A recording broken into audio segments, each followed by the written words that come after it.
Welcome to Compass Points, the weekly podcast for CompassKnox.com. CompassKnox.com is your best source for news and politics in Knoxville and Knox County. Your hosts today are Scott Barker and Jesse Mayshark, the founders of CompassKnox.com. You can find their daily in-depth coverage and subscribe at CompassKnox.com.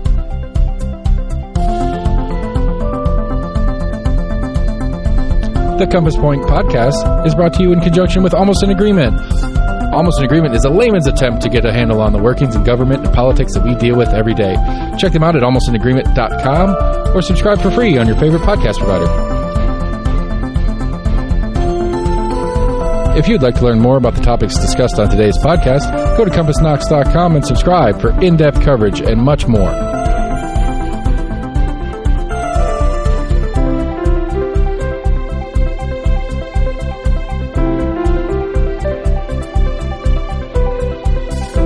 And now, here are your hosts, Scott and Jesse from CompassKnox.com. Hello and welcome back to Compass Points, the weekly podcast where we talk about Knoxville politics, government, business, education, news, really anything that gets our attention. I'm Jesse Mayshark, co-founder and co-publisher of Compass, which you can find at CompassKnox.com, where we cover all of the above. Joined, as always, this week by Scott Barker, also co-publisher and co-founder of Compass. How are you doing today, Scott? Oh, I'm doing just fine, Jesse. Had getting ready for a hopefully relaxing weekend. Let's hope. Relaxing weekend would be nice. And you know what you could use as a soundtrack for your relaxing weekend? What is that? The new Taylor Swift album that just came out today. And that we're actually going to spend most of this podcast talking about. I have notes on all 16 tracks. I've not yet listened to the 15-track bonus album because, I mean, Taylor, come on. You're dropping 31 tracks on us at midnight on a Thursday. We're taping this on Friday. I just haven't had time. No, okay. We are not actually going to talk about that album, but I think it's pretty good. You just did. I think it's pretty good. If you're at all interested in Taylor Swift, this one, is worth your time. Okay, yes, we did have a lot of things happen here locally this week, not related to Taylor Swift. There's been some ongoing, not action, but lack of action in the state legislature on Governor Bill Lee's signature school vouchers proposal. We'll be talking about that a little bit. Couple of interesting downtown development issues that we will talk about. One, a specific project that has been proposed and generated some opposition from residents down near the river. And another one, a long gestating piece of property that the city of Knoxville is going to be seeking proposals for. Before we get to any of that, however, the kind of overarching local storyline for this week continues to be the county's efforts to enact an updated plan, general plan, growth policy plan. We've been this is all part of the Advance Knox process that we've talked about a lot here because it has been going on for over 2 years now. And so to catch you up really quick, in case you're joining us sort of in the midst of this sort of very technical political soap opera. Last week, as we talked about, the Farragut Board of Aldermen finally signed off on the updated growth policy plan after previously rejecting it 2 weeks before that. And what that does, so that means that all three local legislatures, Farragut, the County Commission, and Knoxville City Council, have signed off on that growth policy plan. So that is good to go, except that County Commission, when they approved it, pegged its enactment to the county also adopting a new comprehensive land use plan. So that's where we are now. That's kind of like phase 2 of this Advance Knox thing. First, they had to change and update the growth policy plan because that's required by state law, and then all of the county's other plans have to be in accord with that. And so now we're moving on to the general plan, which is still a fairly broad, big picture look, but it is more specific than the growth policy plan, because all the growth policy plan does is really designate all parts of the county in 3 different categories as either rural or urban, or planned growth, which when you hear the word planned growth, just think suburban. That's the easiest way to think of this. And so now they are moving on to the comprehensive land use plan, which also has a transportation component, but the transportation component is not really what anybody is worked up about here, because the transportation component is really just a list of all of the major road improvements and things that the county has identified and hopes to address over the next 20 years in various parts of the county. What the comprehensive land use plan does is more specifically say, okay, in this particular planned growth area or in this particular rural area, here is where certain kinds of development could go, especially sort of more intense kinds of development. Part of the idea here is to establish what they call nodes or hubs in various parts of the county that could be places with, mixed use development where they could have more dense residential development. You could have apartment complexes or townhouses and that kind of thing. And also where you could have various kinds of commercial amenities, grocery stores, restaurants, etc., with the idea being that if you kind of encourage and incentivize and allow greater densities of development in certain specific areas, that the areas outside and around that, some of those existing more rural areas, on the one hand, will have access to more of those amenities without having to drive 20 minutes to get to a grocery store. But on the other hand, that you can kind of concentrate a lot of the growth in those areas and allow the areas surrounding it to remain, if not rural, at least less dense and retain some of their traditional characteristics, preserving some parts of the landscape and so forth. So that's the idea behind this plan. County Commissioner Kim Frazier, who's one of the two at-large commissioners, is, I think everybody would agree, both the people who see her as an ally and the people who sometimes see her as an obstacle, she is the most detail-oriented, well-versed member of County Commission when it comes to growth and planning issues. This was her background. She spent 10 years as an activist and advocate for better planning in the county before she ran for County Commission. That was really the main platform that she ran on. She is an at-large commissioner, so she can claim a mandate from the whole county, really just as much as County Mayor Glenn Jacobs can. And, of course, Jacobs is the driving force behind this whole effort to update the county's planning process. So the suspicion among a lot of people who are wary of new growth and development from the beginning of this process has been that no matter what Jacobs and his office said about wanting a well-balanced plan that addresses all the different needs and interests across the county, that what Jacobs really wants is something that makes it easier to build more stuff, more places. He has long been perceived, I think accurately, his record bears it out, as being pretty friendly to development interests in the county. Certainly been supported by them in his runs for office. And his prior effort to update the growth policy plan didn't have all these details in it. It was really just about opening up rural parts of the county to more development. So that's clearly always been his biggest motivation here, is to allow more growth in more places. And this plan does do that. The other thing that the plan ostensibly does, and this came out of this 2-year advanced Knox process, is try to protect so allow more growth in some places and try to protect and preserve existing rural and open spaces in other parts of the county, the more outlying areas, and so forth. And Jacobs' argument, and those were the two biggest priorities that came out consistently. Jacobs' office talks about this being a 2-year process. It has been. They talk about it having a lot of public input. They are correct about that. You can find all of that at the Advanced Knox website at advancedknox.org. And if you look at that, what you will see, and there were thousands of people participated in this in various forms, and you will see very consistently a couple of key priorities identified by large majorities of people. One is we need more housing, we need more types of housing in more places. So that's kind of the development side of it. Where and how are we going to allow more development?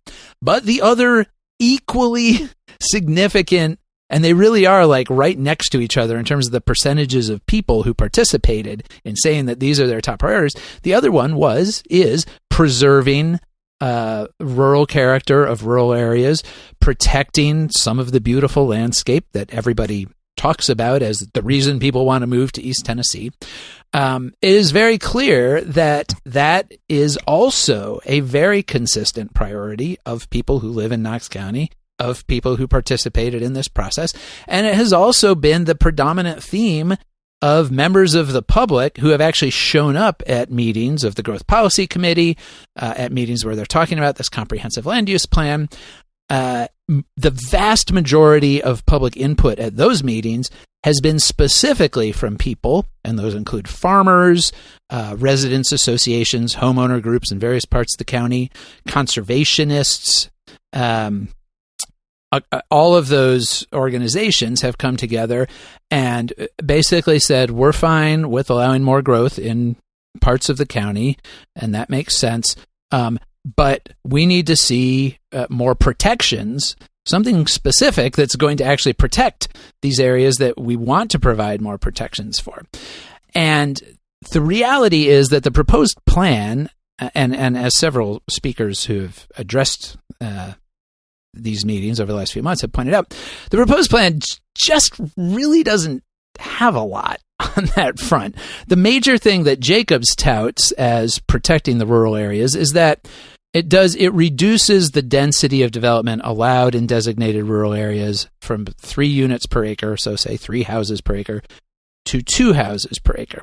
So on the one hand, you can say, like, sure, that does reduce the total number of people. So if you're going to develop a 50-acre farm for houses, that you go from 150 houses you could put there to 100 houses you could put there.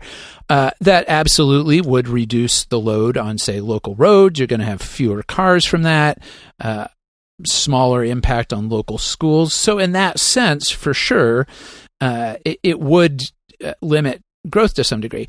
But what it doesn't do, and this is something that we're going to talk about, we do have an interview coming up later, I forgot to mention that at the top, with Kevin Murphy of the Knox County Planning Alliance, which has been very, one of those groups that's been very active on these plans.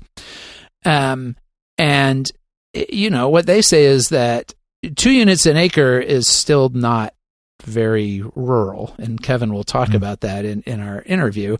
But you know, if you take a 100-acre farm let's go back to the 50-acre farm. If you take a 50-acre farm and put 100 houses on it, that landscape from somebody driving by is not going to look rural. It's going to look suburban. A spacious subdivision. Exactly, a spacious subdivision.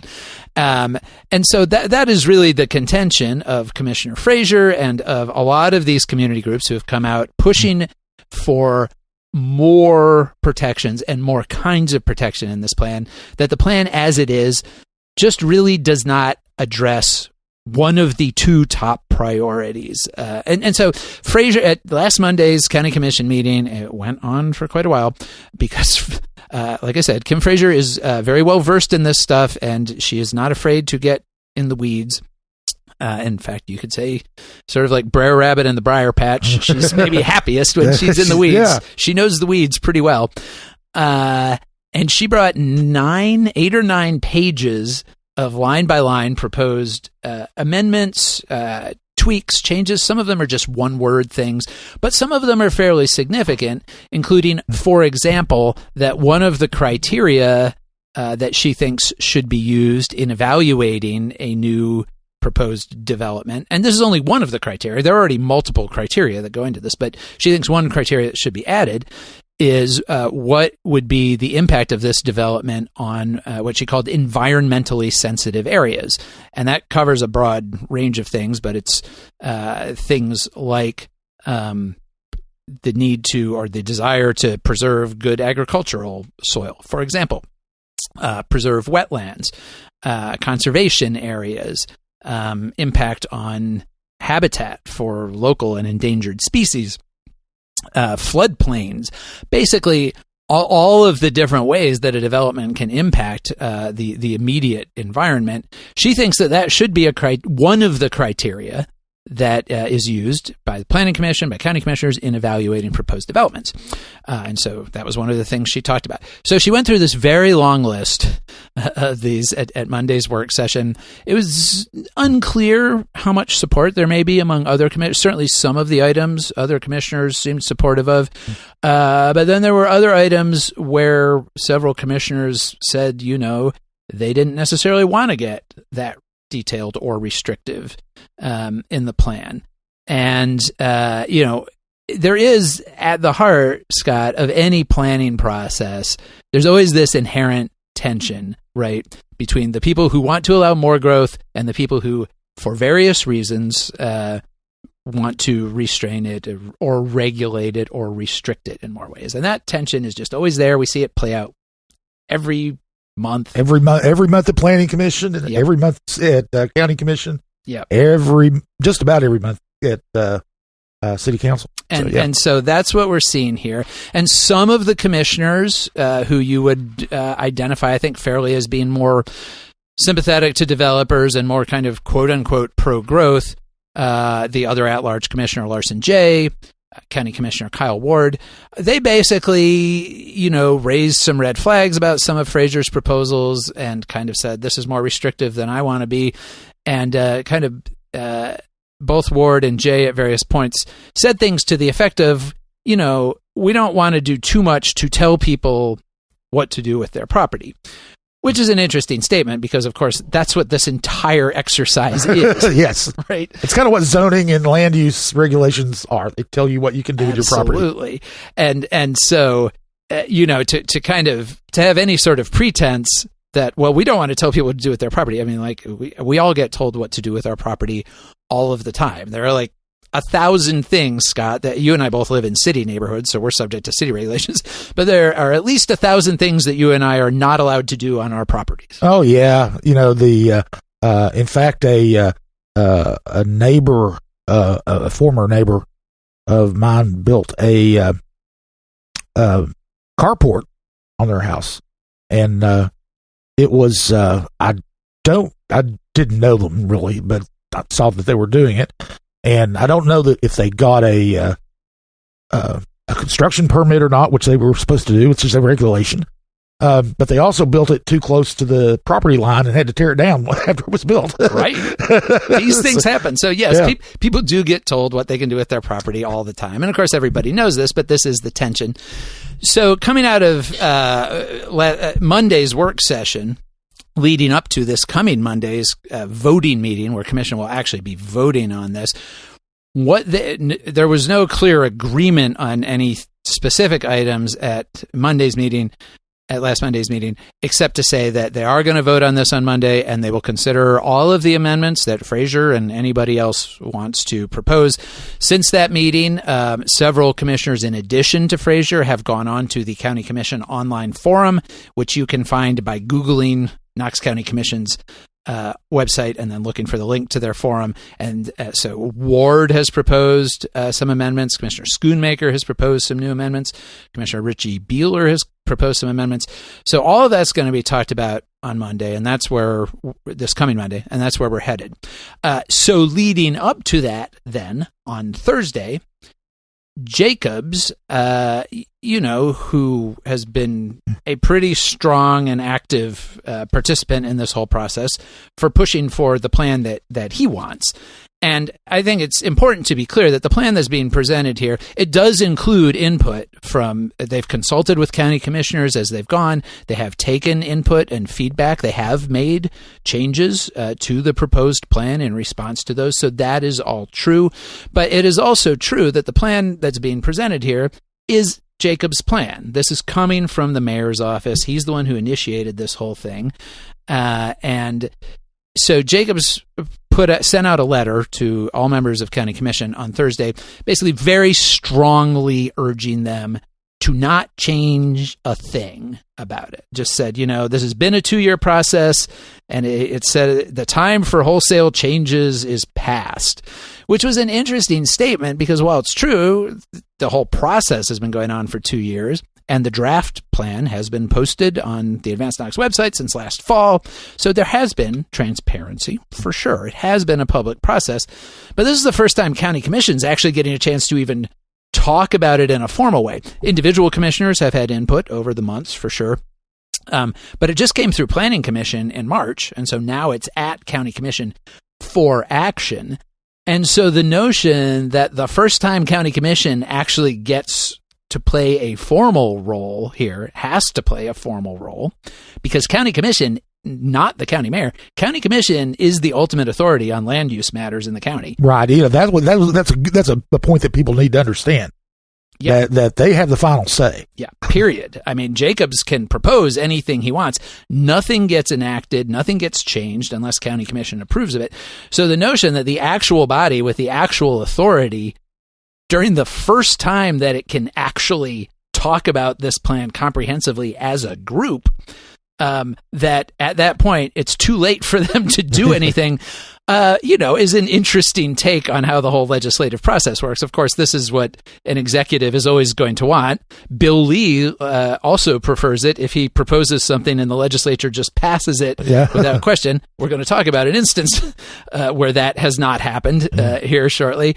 But so ultimately, it is the legislative body's actual role and actual responsibility and authority.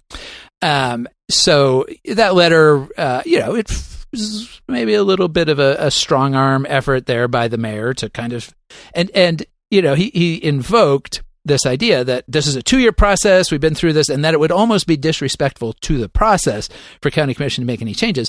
But of course, that's overlooking the fact that what's in this plan is what Jacobs wanted to put in it, plus, some things but there are whole parts of that public process and whole priorities identified that really just aren't addressed in the plan. So I think it's it's argumentative at best, let's say, for the mayor to say that this plan represents the totality of this 2-year process. This plan represents Jacobs' priorities, which are the priorities we always knew Jacobs had, which is to allow more development, more places. Like, that's never been a secret. The pushback is coming from the predictable places you would expect it to. So just this morning, Friday morning, Kim Frazier called a little follow-up meeting with county staff over at the county engineering complex on Baxter Avenue. A few other commissioners also showed up at it. It was a publicly noticed meeting. It was open to the public, so other commissioners, could attend. And so Commission Chair Terry Hill was there, and Commissioners Courtney Durrett and Vice Chair Gina Oster as well. And Frazier kind of talked through some of the things that she'd like to see. And really, they talked about what the process is going to be going into Monday's meeting. And we will have more coverage of all of this in Monday's edition of Compass as sort of a setup for the meeting. So you can read more about it there. But basically what they agreed is that, and Terry Hill, the chair, said what her intention is anyway for the meeting, is that they're just going to go through all of those amendments. They might first go through the ones that haven't raised a lot of objections. Jacobs did ask them not to change anything, but then he pulled out about 5 or 6 things specifically and said, if you are going to change anything, like these 5 or 6 things are the ones I really don't want you to do. These are non-negotiable. Right. And if you put these in, I'm not going to sign off on the plan. And that's essentially a veto threat, which is a power that the county mayor has. I don't honestly expect we're going to get to the point where we see a veto on any of this. If we did, if you're curious, county commission can override a mayoral veto with a majority plus 1. So that would be 7 members of the 11-member body. So theoretically, like let's say they put in one of these things that Jacobs doesn't like, and there are 7 people who vote for it. Even if Jacobs vetoes it, those same 7 people can come back and go ahead and override it. So there's definitely, there's some jockeying going on. Frazier was at great pains this morning at the meeting to say that she doesn't intend any of this to be adversarial with the mayor's office. She said lots of nice things about Jacobs and his staff, that they've been willing to work with her and listen to her. But, fundamentally, they have some, I think, differences of opinion and principle here. And ultimately, this is just all going to come down to a political fight, which, Scott, I think way back when this first started, when we were first talking about it, we said, well, this is going to come down to a political fight over how much they're going to restrict growth, because that's how these things go. So yeah, well, these are political offices, so of course they're going to come down to political fights. And you and I both know that even individual land use issues affecting one property can be very controversial and can bring out big crowds of excited or unhappy people. Something like this that literally affects the entire unincorporated area of the county is that in spades. And so we will see all of those groups also coming Monday. There will probably be a lot of public forum. That meeting's going to be long. But that's where we are coming out of this week, heading into next week. And like I said, the details here are interesting and important, but the big picture, I think, is just kind of very predictable. Yeah, it will be interesting to see how many, if any, of these amendments would pass. I think if Fraser alone was the only one proposing amendments, it could be difficult, but now you've got others who are doing it, like Schoonmaker, and so it increases the chances that something will change, and maybe, and I think there's a lot of sympathy for some of the positions that Fraser's advocated for. So there's definitely public sympathy for them. Yeah. The question will just be how much sympathy there is on county commission. Right. And we do have several county commissioners who are not running for re-election this year, either because they've chosen not to run or because they're term limited.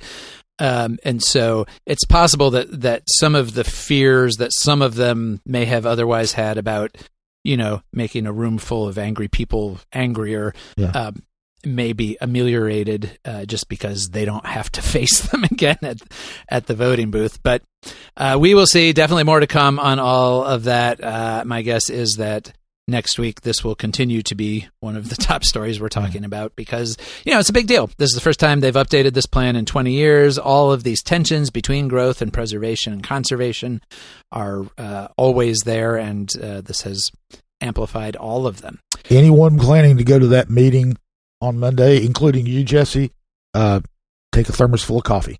A pillow. Might be ordering pizza at some point.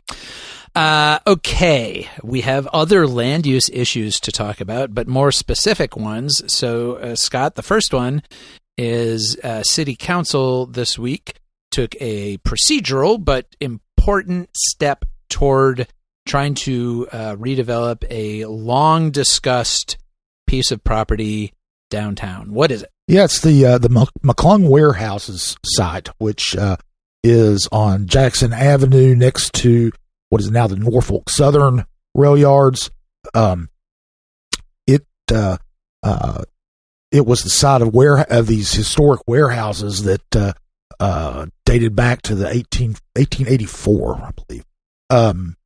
And back when Knoxville was kind of a wholesale distribution center for the Southeast, and the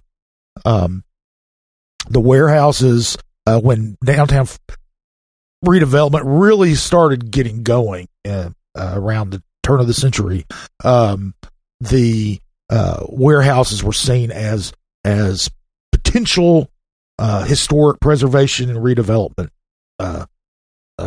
opportunities. There was one guy in particular who owned them for many years and had plans and ambitions to do something with them and was never able to pull it together, basically. Yeah, he wasn't able to do that. He did have an agreement with a developer at one point to come in and a developer with experience doing this kind of work and with the wherewithal to do it. They were actually in the closing meeting, and he backed out. Anyway, but then two different fires, several years apart, 2007, 2015, destroyed those buildings. So now it's just a site, but the city bought it at that previous owner's bankruptcy sale, they bought the property, so the city's owned it since for 9 years, and there's always been talk about what to do with it. It's mostly used for surface parking now, but there's been talk over the years. The city needs to do something with it. The city says they want to do something with it. No, nobody's really done. They had to do some environmental assessments on the property and that sort of thing. So, but now they've decided to move forward with redeveloping it. They had a public meeting, kind of an open house last November, to gather public input. They've had a website where you could give public input, and they've taken those themes and they're going to be starting a master planning process. But what they did Tuesday was to get all this going, they transferred the ownership of the property to KCDC, which is the city's redevelopment agency. So they are going to complete the master plan. They are then going to issue an RFP, a request for proposals, to get developers to present, make presentations about what they would do with the property. And the master planning is really important. That's going to be going on for the next few months. That is basically taking the public input and seeing if what the public wants can actually be built on this property, and that will help them draft the RFP to get that done. And there were the priorities that they've come up with is they people that commented want it to be a really well connected development to the rest of downtown. Bus stops, bicycle infrastructure, pedestrian obviously infrastructure, and really connected with the rest of downtown. They want mixed income housing. I think they said that was a very important thing, and but they also want mixed use development, retail, maker spaces, galleries, shops, restaurants, that kind of thing, and then also some public space where the people in the community can gather and do things, and it's a good sized parcel. It's about 4 acres. Most of it, the vast majority, is on the north side of Jackson between Broadway and Gay Street. There is a parcel across the street on the south side of Jackson that's included as well. But the probably 3 3/4 acres is on the north side. So anyway, that's going to go now that KCDC actually will be owning it. They will be putting out this request for proposals probably after the first of the year, and see what the interest can be, and see. And this is can be a real high profile development because it's visible from I-40. It's kind of one of those entryways into downtown, and so it could be a real signature development for downtown Knoxville. Right. And as with all of these kinds of things, it's of course easy for lots of people to have ideas about what can go there, and then what ultimately goes there, there's no way it will satisfy everything everybody wants. Oh no.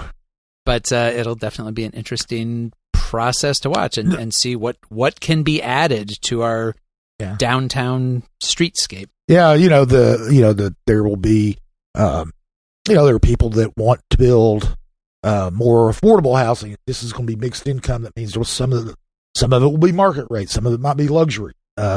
You've got people who want more nightlife in that area, and if whoever proposes it doesn't include enough space for restaurants and clubs, then they won't like it.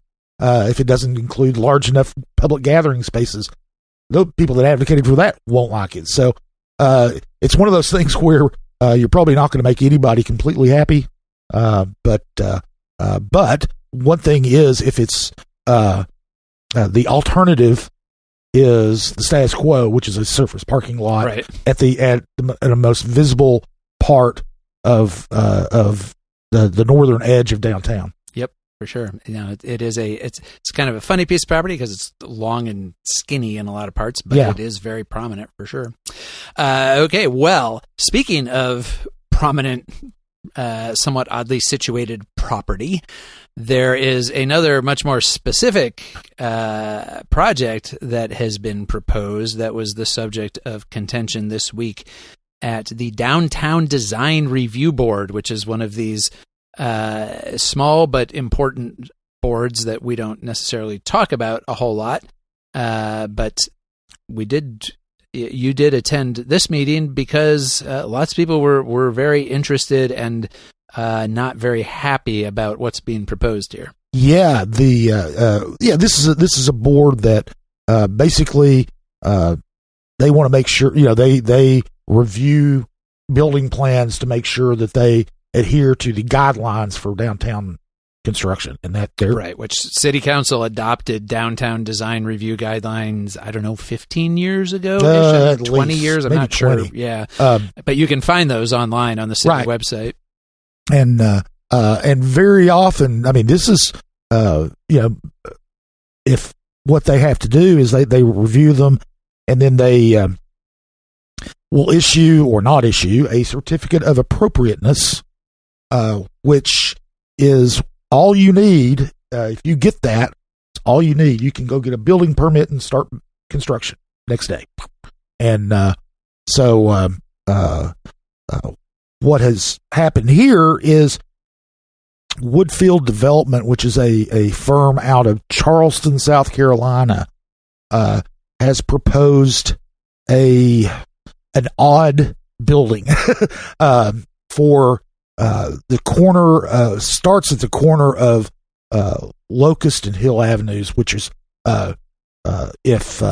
just down from the City County building, just west of the City County building. Locust there at the intersection. From the intersection, goes down very steep hill, almost a bluff there down to Neyland Drive, and the Woodfield bought a fairly narrow parcel that's on hill, and then that whole lower lot down almost directly adjacent to Neyland. There is a street called Front Street that goes between Neyland and this property, but there's no property beyond that's there, and it's used as a surface parking lot. But on the Hill Avenue portion, they want a 6-story building with a brick facade. Fits in nicely with the street there. There are several small scale buildings from there on Hill to between Locust and Henley Street. On the backside, down low, they want to build a 17-story building. And it's connected. They'll be connected. That's the main entrance will be through that hill, the Hill Avenue section. But a 17-story building, 5 stories of parking, 399 spaces, 290 apartments. From Neyland Drive, it's going to look almost like a skyscraper. Now, from the city side, it's not going to look as robust, but from the river side, it certainly will, because it's going to rise basically all the way up that hill from Neyland Drive. Yeah, and it's hard to visualize, I think, just by getting that, but the renderings are, it's a big building. It's a really big building. And that's what the Design Review Board was going to be considering, because part of what they consider when issuing a certificate of appropriateness is the mass and the scale of the building.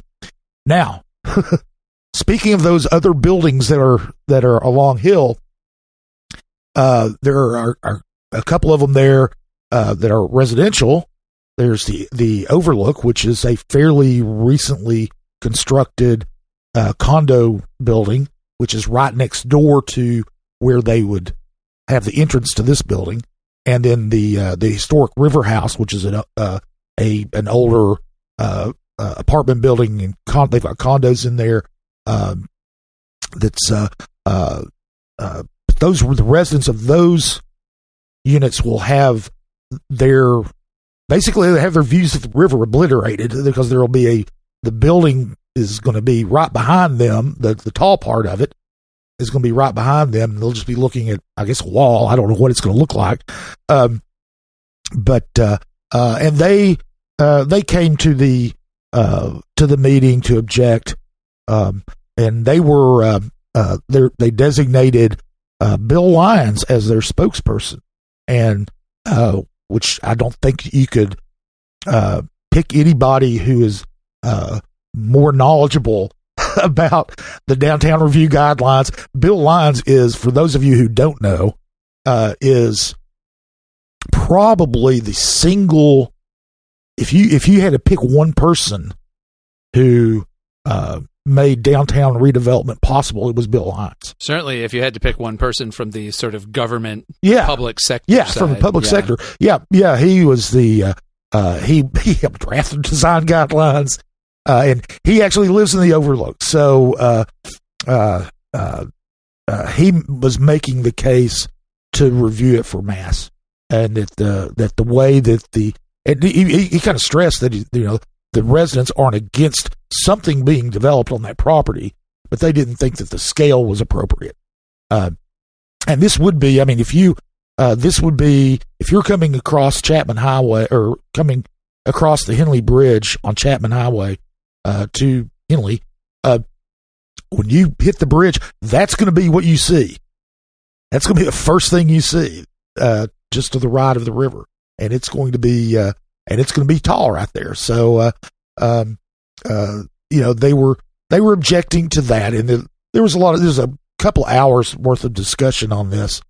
And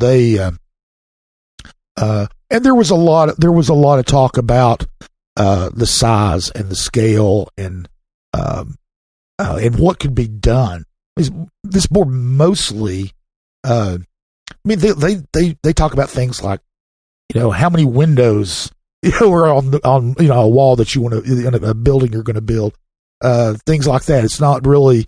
This is a pretty major thing for them to consider, so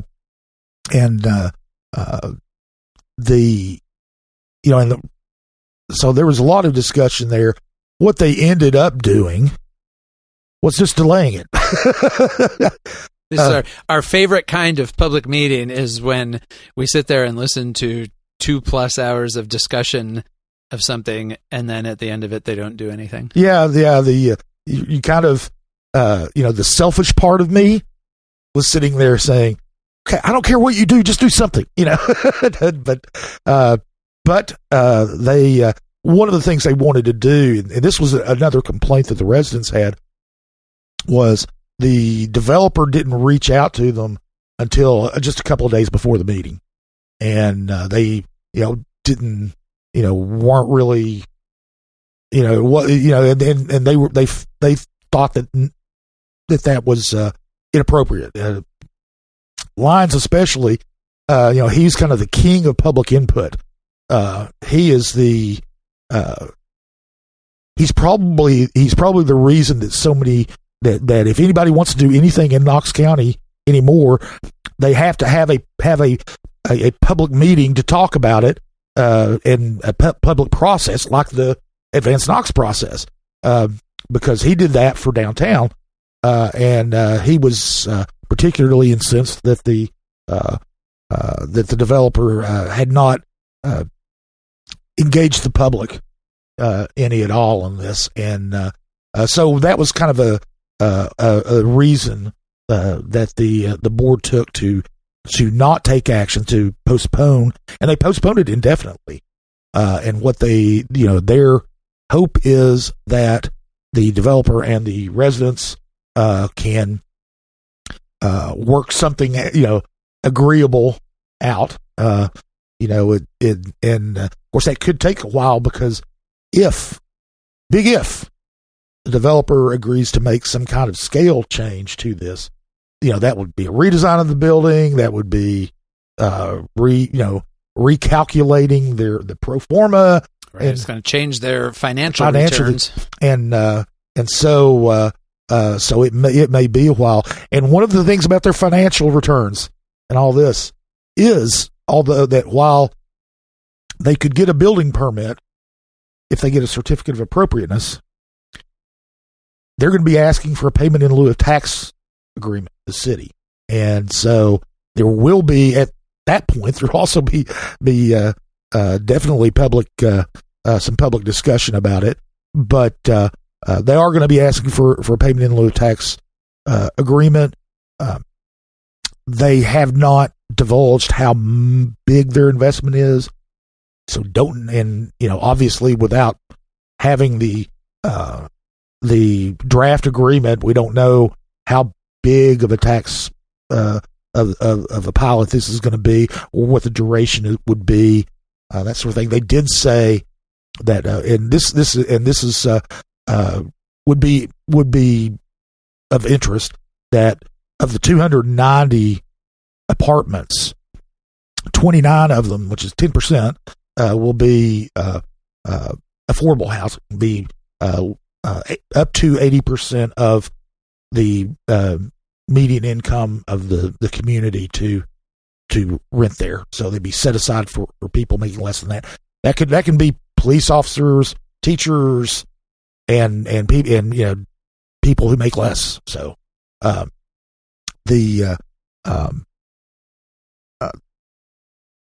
that is one of the things that the city has increasingly not insisted on. They can't require that. But if you want a pilot from the city, that's one of their priorities, and they are making no bones about it.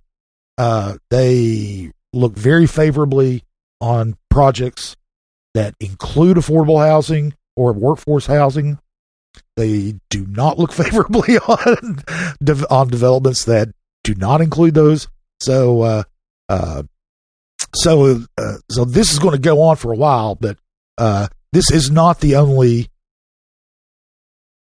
public portion of this. When they ask for the pilot, and that's another place where it can essentially get killed, possibly, because a payment in lieu of tax agreement is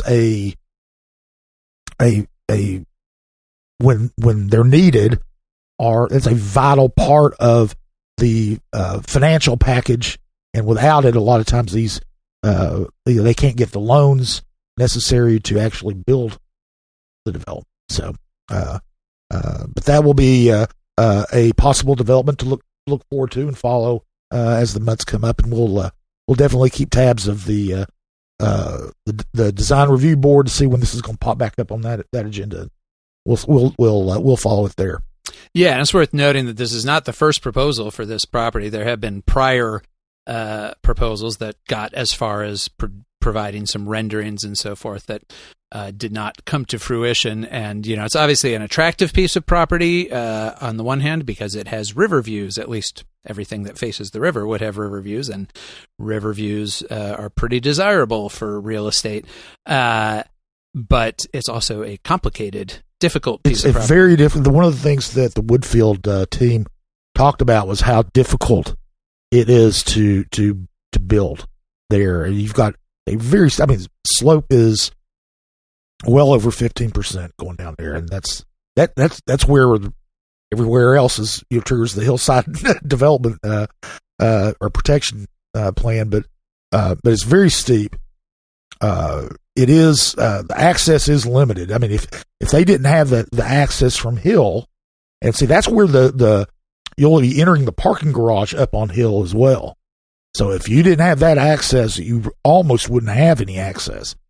Front Street is a very small city street that basically it's barely still a street at all. It used to be a street with houses on it and everything. Yeah. But it's been essentially obliterated by the various road. Neyland Drive killed it. Yeah, exactly. But it does still serve a purpose. It is access to the Maplehurst neighborhood, which is on the other side of the Henley Bridge from this side. Yep. But Locust is essentially, from Hill down right now is basically an access ramp to Neyland Drive. So it makes it very difficult to develop that lower part of that property. Yep. Especially given the cost of buying property that potentially has river views, that's going to, the seller has a premium, can get a premium there. So you've got to have something to bring in lots of revenue to help pay for that, whatever you build there. So, and I'm, sure that's why the scale is what the scale is.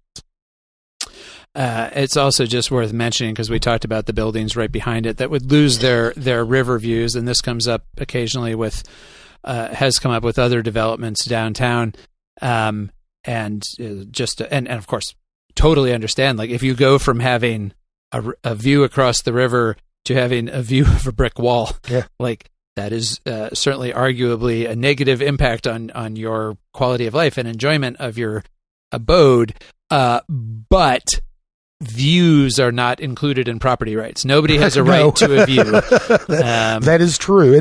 And you do have we talked earlier about restriction on your rights, but you do have rights. Yeah. And one of the things is like downtown, for instance, if you own a piece of property downtown, you want to put a building on it, assuming that the design review board approves it, you can be as tall as you want. You can be 20 stories, 30 stories, 40 stories. There aren't height restrictions. Right, because we do, in fact, have some very tall buildings. Yes, we do. But this is kind of interesting because from one angle, this won't look tall. Actually, from a couple of angles, it won't look tall. But from Neyland Drive, it'll look tall. Well, we will certainly see what happens there. Another thing that we are seeing what happens with, and we're taping this early Friday afternoon, things could be changing in Nashville right now that we don't know about yet, but Governor Bill Lee, as I mentioned earlier, his school voucher program, his push for statewide universal school vouchers to be phased in over 2 years, has been encountering some choppy waters or rough sledding or whatever metaphor you prefer. Basically, for the entirety of this legislative session. It was launched, back in, I think, last November is when he really had a press conference and said this was going to be his big priority and this is what they were going to push for. But it took a long time for the actual legislation to get introduced. And then when it did get introduced, the state House and the state Senate introduced quite different versions of it, both of which are different from Lee's original proposal, although the Senate version is a lot closer to Lee's than the House's is. And I'm not going to go into all the differences between those plans because honestly, who knows what, if anything, is going to come out of this. But what's interesting is that we are down to the very end of the legislative session here. The legislature has spent the last couple of days considering the budget, which is typically that's really the last major thing they do every year. Anything that gets left to deal with after the budget that's often, not always, but is often a death sentence for anything that hasn't been acted on before you get to the budget. Although it's worth noting that both the House and the Senate, in approving the budget, did vote to include funding because Lee had originally asked for $144 million for next year for this phase-in of the school voucher plan. That money is included in the budget. They went ahead and put it in there in case they come to agreement. And so this past week has just been full of headlines. I think the Tennessee Journal let it off on Monday by quoting unnamed Republican insiders saying the voucher plan was basically dead. Various other people over the course of the week kept saying it was dead or saying it was dying. Our own state senator, Richard Briggs, who has been a skeptic of voucher proposals through the years. He said, I think it was on Tuesday, he said that I'm a doctor and my prognosis or my diagnosis is that the bill is dying. But it's not dead yet, at least as of right now. It's not, and the Republican leaders of the legislature have been leery about declaring anything dead and have said that this is the governor's proposal. It's up to him to say when it's over, when we're done trying. And so as of right now, as far as we know, they are still trying to work out something. But this was another one where you could see the fight coming. Obviously, Lee had signaled there was going to be a big push for this, and a lot of out-of-state groups that push for vouchers and school choice nationwide, which includes Americans for Prosperity and a whole network of organizations that have really been promoting this idea for decades now. They have been lobbying heavily. I'm sure they have been in various ways threatening to support challengers to legislators who are not leaning their way.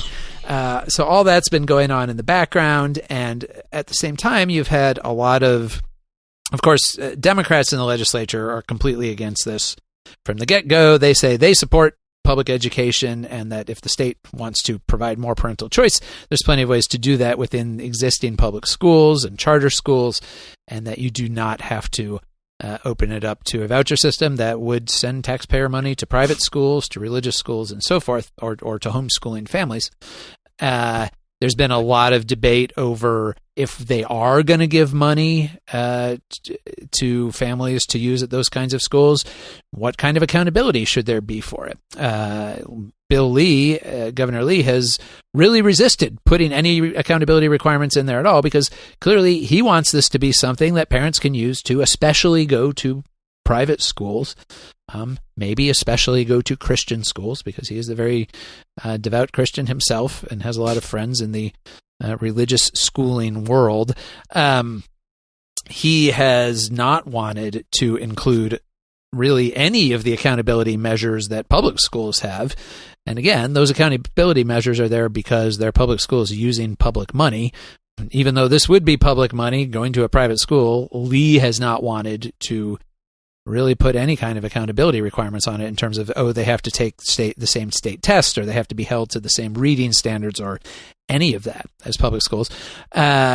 But also there's been resistance from, especially Republicans from more rural areas where, first of all, as we've talked about here before, Scott, public schools are very important to the lives and livelihoods of people. I mean, there are rural counties where the public school system is the largest employer, and people are very committed and protective of their schools. And also those tend to be places that don't have a lot of private school options anyway. And so they're leery of anything that's going to come in and take money away from their public schools, but also that it might incentivize people to kind of start up little unaccountable private schools in these places that might not provide the same sort of community benefits and employment and everything that public schools do. Yeah, especially in these rural counties, a couple things to hit on is not only do they have very few private schools, I mean, they don't have the array of choices that, say, parents in Knox County have. I mean, we have a plethora of private schools here. In a lot of rural counties, if there is a private school, it's a religious school probably, run by a big church. But if you're not, you don't adhere to that belief system, what good does it do you? And the other thing, and so yeah, and you're right, they are very leery of something that will take money away from them, their schools. And the other thing is schools in these rural counties, and I grew up in one. They are in many ways the identity of the community in a much stronger way than most schools are in urban areas. But the school is the community. Now you get a little sense of that in kids in Knox County. Is very much, the community's identity is very much tied to the school, and that's how it is in rural counties in general. And anything that kind of the thought there is anything that is detrimental to the schools is detrimental to the whole community. It's not just the schools. It's the whole community, the whole identity of a community.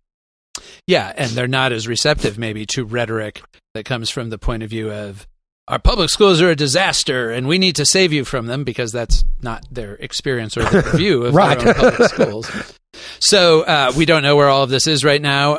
It's not a surprise that it's been a big fight. It was an extremely ambitious thing for Lee to take on politically, whatever you think of its merits. And, he may yet, like at the moment, again, all week, people have been saying, it's on its way out. It's almost dead. And so if it does not advance, then, that's a political loss for Lee. And given that he only would have 2 more years left in his gubernatorial term after this session, the likelihood of him being able to come back with anything of this scale, that could be challenging. But they may still come to an agreement. We may be back here next week talking about whatever that agreement is. So we'll have to see. But it has certainly been an interesting tussle up there on Capitol Hill. All right, we are now to the interview portion of the podcast, and as we mentioned earlier, we are talking to Kevin Murphy, who is the president of the board of the Knox County Planning Alliance. He has been, he and the organization have been deeply involved in the entire Advance Knox process, providing comments and thoughts all along, and they remain very engaged, and so we thought he was a good person to talk to about this week's events. One note I want to mention ahead of the interview, there is one point in the interview where Kevin talks about a particular requirement in certain rural areas to leave half of the property, 50% of the property, undeveloped.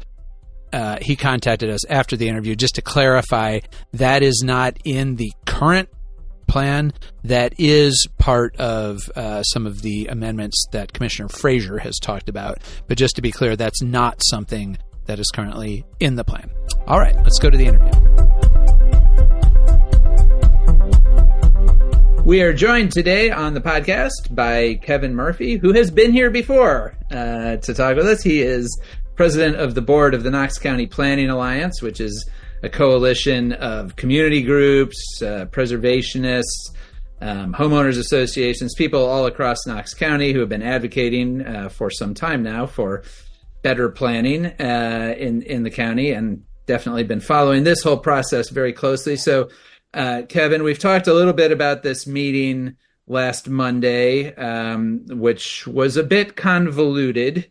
I guess I'm curious, first of all, and I know you at the beginning of the meeting, you advocated for some specific things that you all at the Planning Alliance were looking for. So first of all, could you maybe talk a little bit about what those things were that you presented to Commission, and then just your impressions at the end of that fairly circuitous discussion they had? Yeah, it was a long and interesting discussion.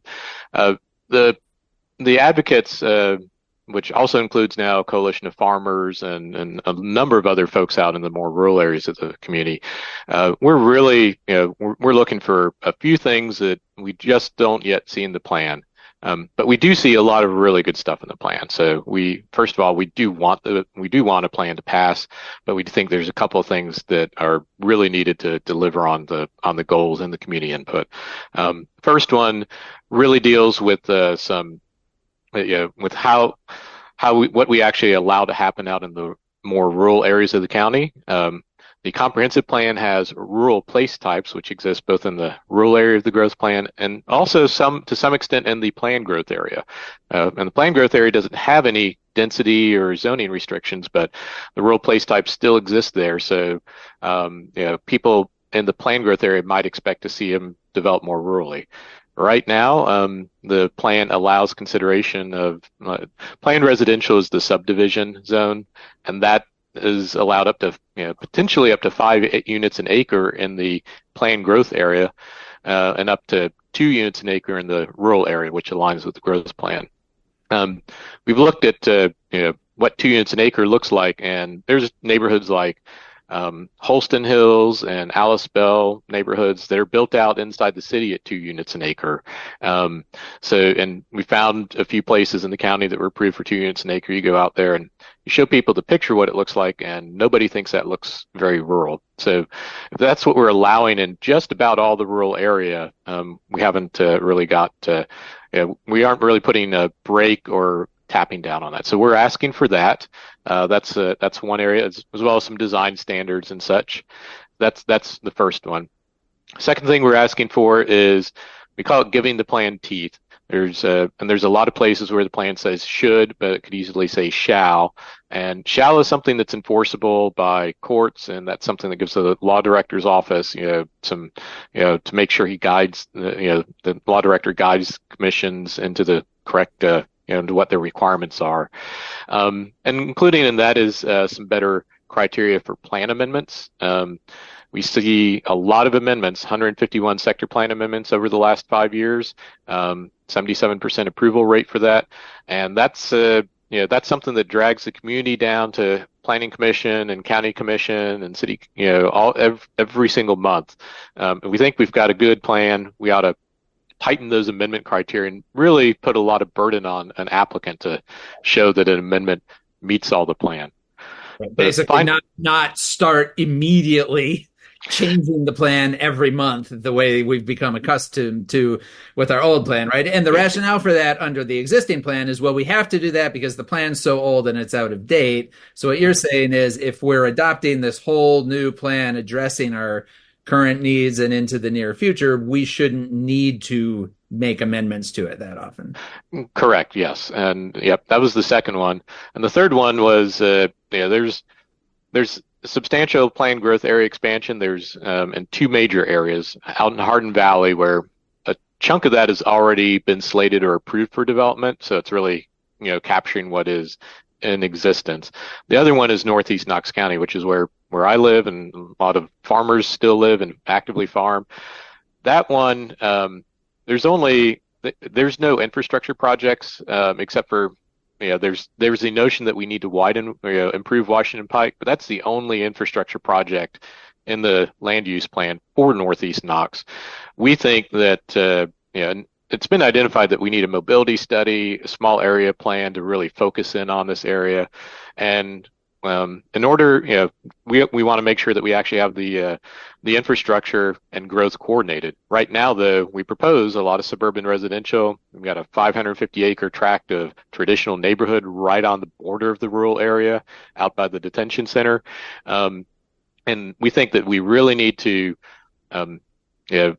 not yet open that map up to, approving a bunch of land use and rezoning changes until we know what our infrastructure plan is.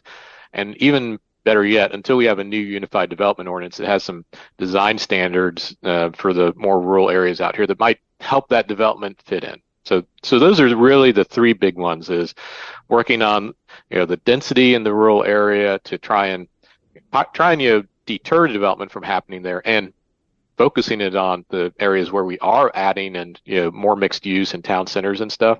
We think we need to deter that in the rural area is one. 2 is giving the plan more teeth, particularly on amending the plan, and then 3rd is phasing in the growth in Northeast Knox, because we hope we've learned from Hardin Valley, but we just want to make sure we have. So, what was your impression of the long discussion that happened at commission? And obviously, that discussion was to a large degree guided by Commissioner Kim Frazier, who we should mention was a founding member of Knox County Planning Alliance herself, and so she comes very much from that perspective. But she did not get universal agreement. I mean, it was honestly, for me watching it anyway, it was a little hard to tell where a lot of the commissioners stood on it, or even how much they understood what was being talked about. Yeah. I think that was my main takeaway was that we know land use is really complicated, and every time we talk to the commissioners, the they deal with the zonings and they deal with the land use plans all the time, and they say, they tell me that's the hardest part of their job. People go to school for land use and planning and to learn all of that and the structures and theories and everything. There's great schools. They have professional certifications. That's what our professional staff, planning has. And so my takeaway was that, it's a lot for them to digest. There were, really appreciate Commissioner Frazier brought forward a lot of good suggestions. There were some things I believe she'd been working with staff a lot on to make sure that, these lined up. And there were ones where she brought it up for discussion, where she said, here's some different ideas and opinions, and let's have a good discussion and debate. I think it was a long meeting and getting a little late, so the debate side, it wasn't quite as robust. But I was taking, I did take a few notes. One was they had a discussion about certain, not approving developments where there's inadequate infrastructure or public services available, and they had there was some pushback on, well, what's public services, and I realized through that we don't have a good definition of what the services are that our county provides to its citizens and what the expectations are for adequate, what is a service level agreement. And so that was an area where, while there was some a lot of debate, that was a takeaway is, dealing with just government at large is maybe we need to do a better job, defining what our residents and businesses and such can expect. That was one. There's also attention, certainly, around the criteria for amending the plan. That was the other big area that took away. And there's a tension between a desire to be able to amend it whenever market forces and the sitting commission wants to do it, versus a desire to let's stick with the plan and and have it be rare that we amend the plan. I think that perfectly, I think the tension in the county between, there's some some groups that would like to be able for it to be very flexible, amend every day, and there's some every month. And we saw that at Planning Commission when a few of the amendments that offered by planning commissioners were to loosen the criteria and increase the frequency of amendment. So I think we see that very clearly on display from Monday night. Scott, did you have anything you wanted to ask? Well, you covered that discussion at Planning Commission. Yeah, I think that in Planning Commission, I think there was some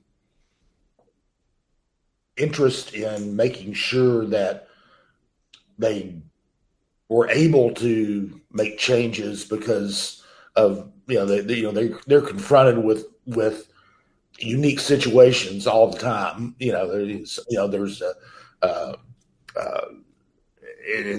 there is that interest in making sure that they have the flexibility to make changes on the spur of the moment. They only meet once a month, so they're wanting to be able to do that.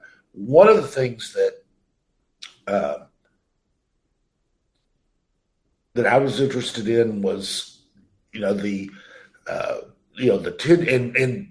tension between wanting to preserve areas and property rights, and that's one of the things that comes up when at Planning Commission, whenever something like that is called, you've got a right to develop your property, and how would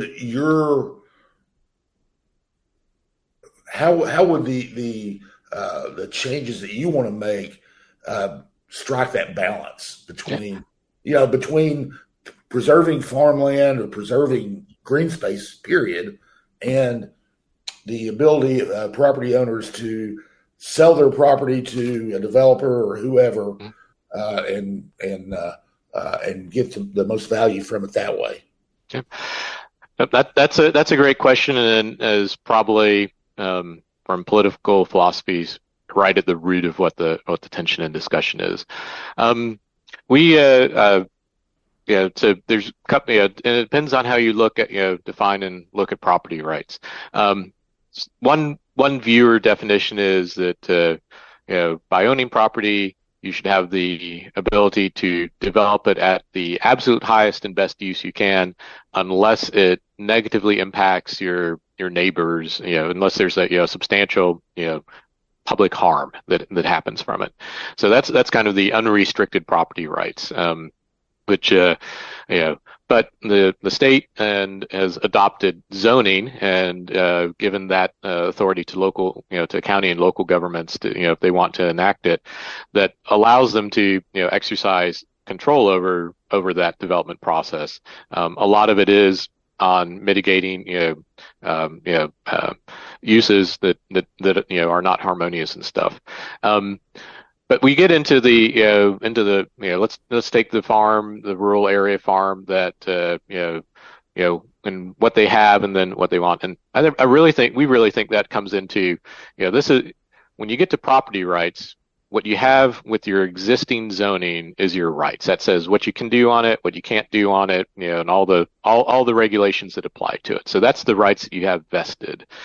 The plan is all about saying, well, what would future zones or future uses be, best used as, and what should we allow or not allow there? And it really gets into the, either the speculation or the land development and land speculation market. That's what the plan, really does. So in terms of, if you are thinking, well, I'm out here, but I really want to be able to sell to a developer, and I want to find the developer that can maximize my payment. Yeah, this is not, our proposals are not going to be something that you're going to be excited about, because what we're really asking for is to first kind of hold the line with our existing zoning. That's what some of our specific proposals are for the rural place types, is to really most of rural living, as example, is underneath it today is zoned agriculture. That would continue to be a directly related zone in the rural place type, and great, no impact to you now. So that's where we're trying to strike a balance on this phase. In the future, it might be that the county and other follow some other jurisdictions. Williamson County is one of the most forward-going ones on land loss in the state. In 2020, they updated their general plan, put a call to action for county commission to downzone a lot of their remaining rural area, and then county commission took a zoning action, which does affect the rights, to actually downzone to 1 unit every 5 acres. So that's a clear statement where the county has to send out a notice to all the owners, tell them we are about to change your rights. They can come to the zoning hearing and everything.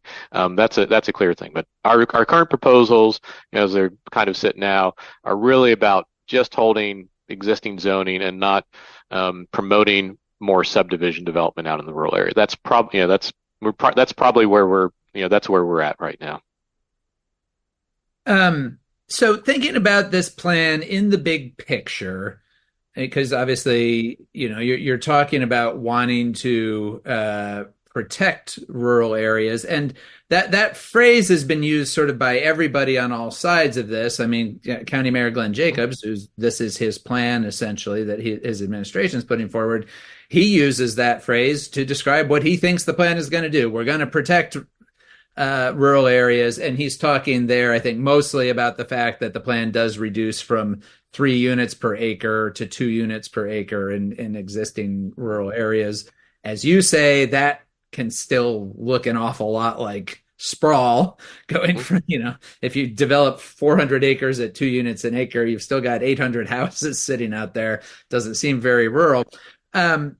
So where in this plan, as it exists right now, from your point of view, is there anything that actually does protect open areas?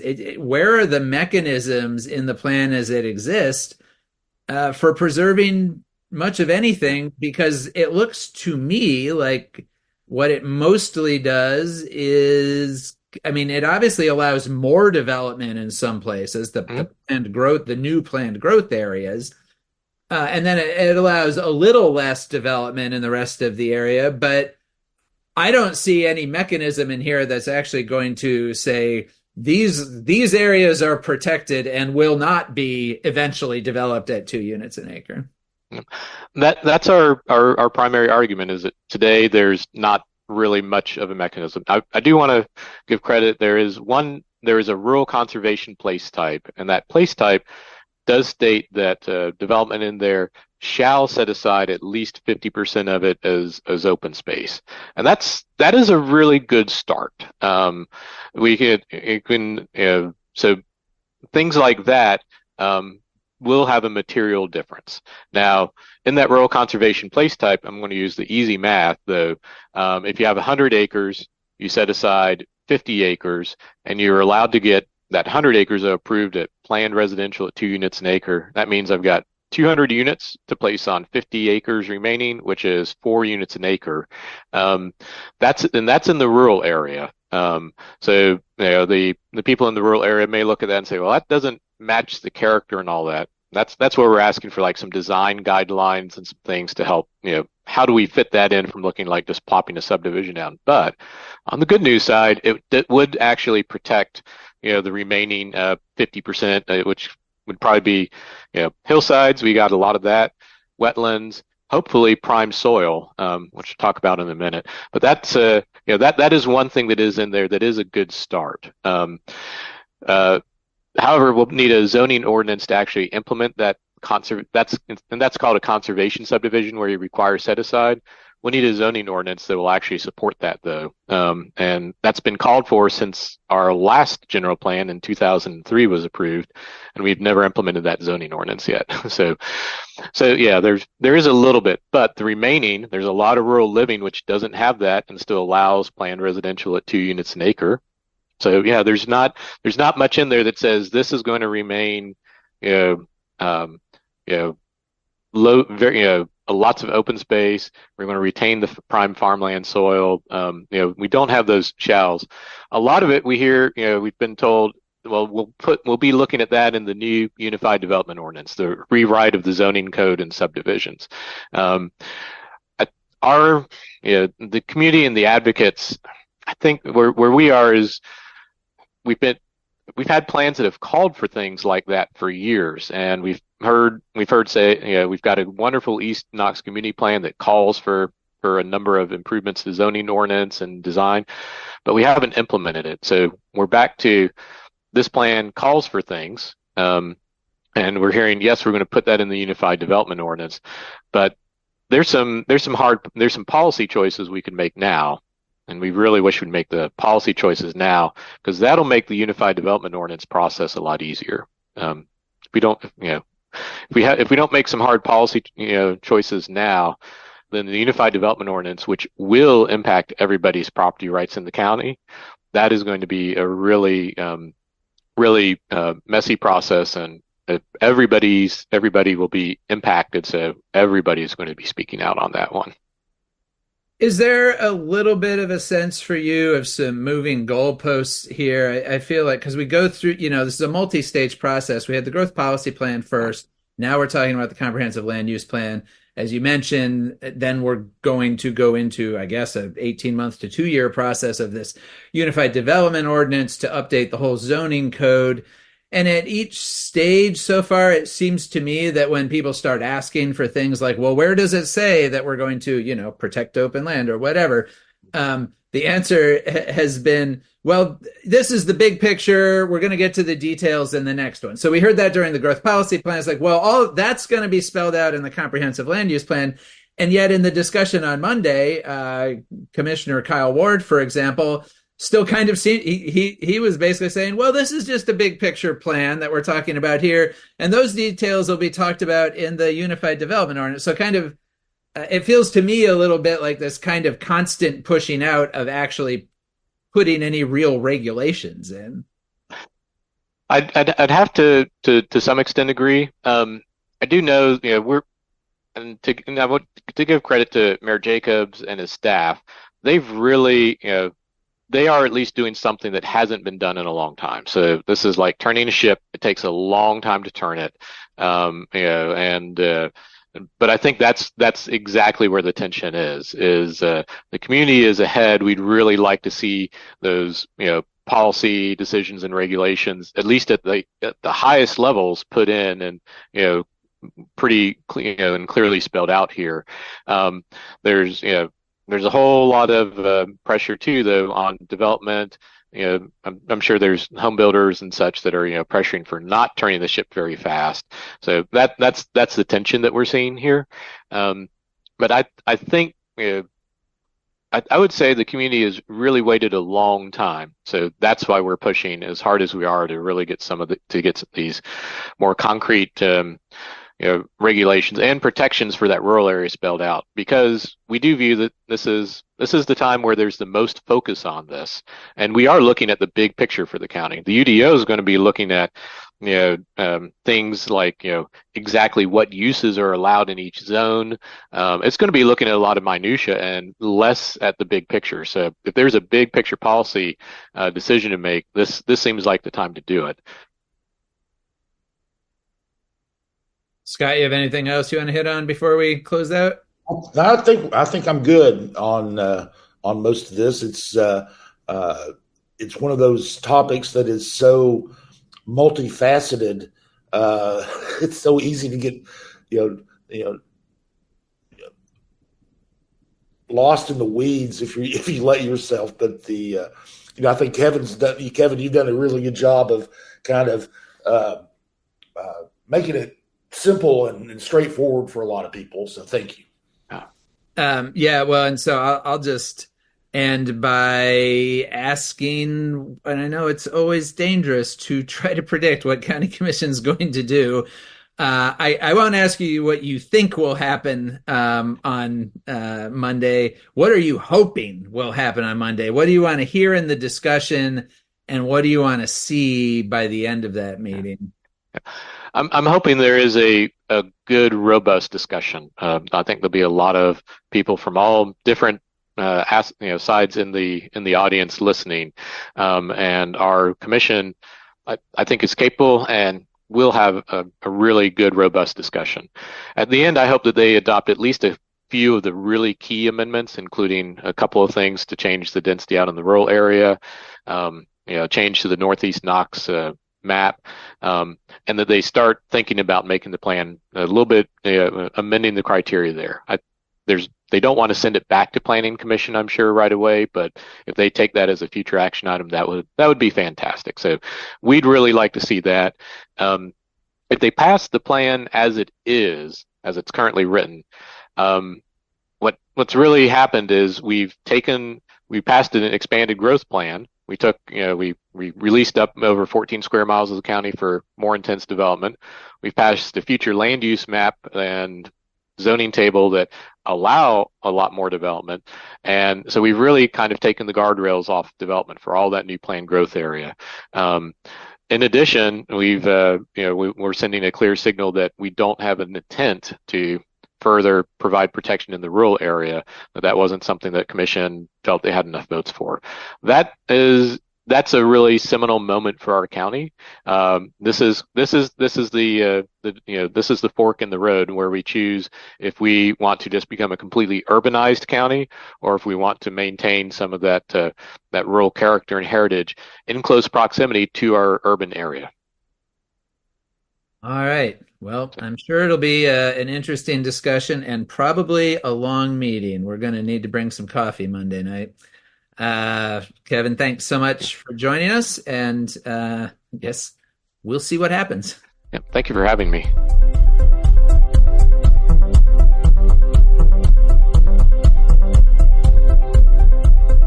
Thanks again to Kevin for joining us. All right, well, looking ahead to next week, we start off on Monday with that county commission meeting where there are a couple of interesting things on the agenda. Of course, the comprehensive land use plan that we've been talking about will be probably the major focus of discussion. As we mentioned earlier, this is going to be a long meeting.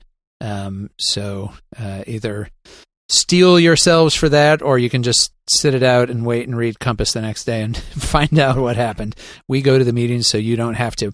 But the other thing, Scott, that they're going to be talking about there, which I think will be interesting, is there is a proposed new development for the Midway property, the Midway Business Park at the far eastern edge of the county, just off the Midway Road exit off I-40, which has, we were talking about the McClung Warehouse property being a long discussed and desired site of redevelopment and reinvestment. That is also true of the Midway property, which economic development officials in Knox County have been touting for a long time as it's one of the larger developable sites left in the county. It has good interstate access, so it's always been talked about as a place that could theoretically attract some sort of large business operation there.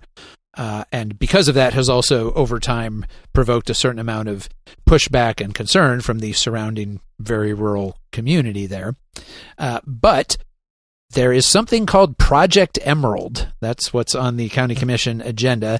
And they're going to be authorizing the county's Industrial Development Board essentially to enter into a tax incentive agreement for development of that property with a so far unnamed company that is apparently somebody. It's 366-ish acres, so good sized site.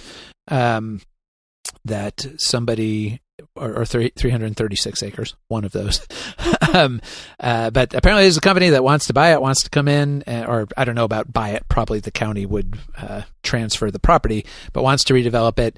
And there is going to be a presentation on that at Monday's commission meeting, so we will know more about it there. So probably be a lot of interest in that. Oh, I'd say so. That's if it's a company can build something on that large of a site, you imagine that it will have lots of employees, and depending on what it is, it could be a pretty nice paying jobs. So, yep, we will. But we won't know until Monday. We will find out. Then Thursday, the school board is having a special called meeting to adopt a proposed budget, which will be 5:00 in the Summer Place boardroom there. We had a story a week or two ago about the school system's budget outlook, so you can go back and look at that. But this is the next step in the budget process. The school board approves a proposed budget that then gets forwarded to the county mayor, who incorporates it into his overall proposed county budget. Schools typically account for 60 to 65% of the total budget, so this is the actual biggest part of the county budget for next year that the school board will be talking about. And speaking of budgets, Scott, then on Friday, it's the city's turn. Yeah, that will be the State of the City address. That's the annual unveiling of the budget for the upcoming year, as well as an opportunity for the mayor to discuss achievements and so forth from the previous year. And this year, it's normally it's a little different this year. Normally, it's a luncheon, outdoor luncheon someplace in the city. This year is going to be a little different. It's going to be at 10:30 a.m. on Friday morning, and it's going to be at the Tennessee Amphitheater in World's Fair Park.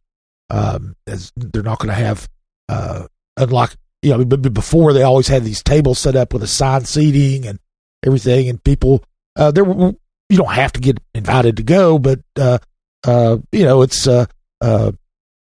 mostly, a lot of public officials there, as well as community groups that do business with the city and that sort of thing. But this year, it's just going to be in the amphitheater. They are going to they will have food available. You got to if you call ahead of time, call 311 ahead of time to register. You can get there will be some light food, not a big meal or anything. But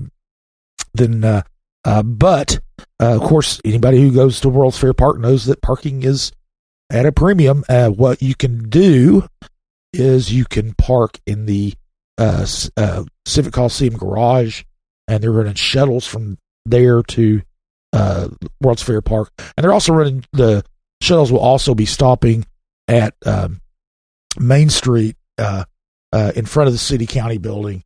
So if you park at another garage, you can go there and get a shuttle over. Or if you're parking in a garage that's closer to World's Fair Park, you can just walk over from there. But anyway, it's going to be there at Tennessee Amphitheater, 10:30. I don't expect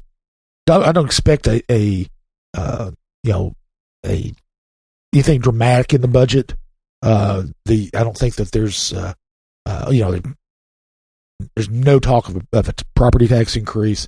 The city's finances have been pretty good so far this year. The Chief Paul Noel did ask that the city adjust the officer pay framework because they did that 2 years ago, and every other agency around here bumped up their pay above KPD. So KPD is back at being the lowest paid entry level officers in the area. So Noel is wanting to keep up with the Joneses, but we'll see if that is something that Mayor Kincannon will agree to and put into next year's budget. All right. Well, we will be back here next week to talk about all of those things. It's going to be a pretty busy week next week, so we'll probably once again have a lot to talk about on next week's podcast. Thanks, as always, to Lord Seth Barber for his production work here with Barbarian Productions. Our theme music is by Will Wright, and I have some Taylor Swift bonus tracks to go listen to, so I'm going to go do that. Welcome to Compass Points, the weekly podcast for CompassKnox.com. CompassKnox.com is your best source for news and politics in Knoxville and Knox County. Your hosts today are Scott Barker and Jesse Mayshark, the founders of CompassKnox.com. You can find their daily in-depth coverage and subscribe at CompassKnox.com.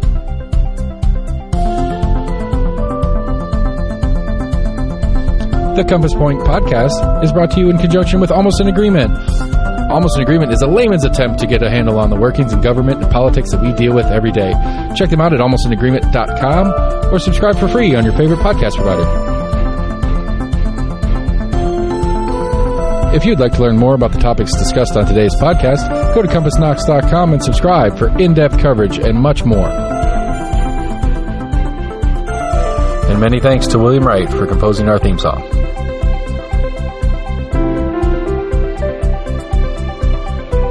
Compass Points is a partnership of Barking Shark Media and Barbarian Productions, and recorded by Lord Seth A. Barber at Barbarian Studios, Knoxville, Tennessee.